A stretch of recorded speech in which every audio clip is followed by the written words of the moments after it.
Tout d'abord, les personnes atteintes de vitiligo n'ont pas plus de risque de développer un cancer de la peau, elles ont même moins de risques puisqu'il y a des gènes qui ont été identifiés qui sont prédisposants au vitiligo, mais qui sont protecteurs vis-à-vis du mélanome. Ça, c'est la première chose. Et l'autre chose, c'est que non seulement ça protège du mélanome, mais il semblerait que ça protège également des autres cancers de la peau, des spinaux et des basocellulaires.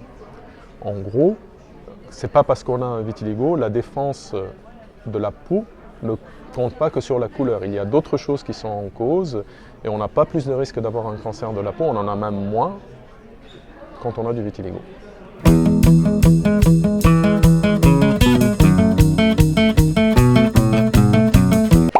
Alors, on va partir du risque zéro, qui est le risque de la population générale. Si je pars du risque zéro pour toute la population, les gens qui ont du vitiligo sont à -4.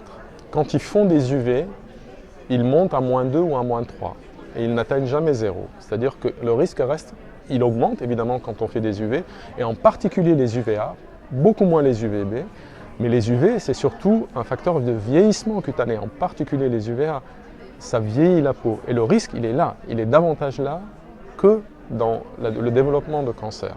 Pour les gens qui ont la peau claire, en fait, il faut tout de même regarder le phototype, c'est-à-dire que plus on a la peau claire, évidemment, moins il faut faire du UV en gros.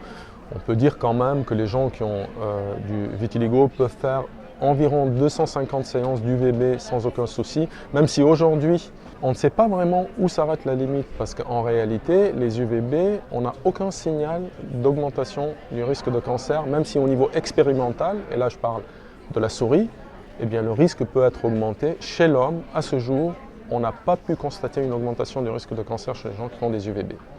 Les UVA, bien évidemment, il faut être beaucoup plus prudent, mais on n'en fait pratiquement plus parce que c'est ceux pour lesquels on prend de la méladinine et qu'on n'aime pas trop ça, ni nous ni les patients.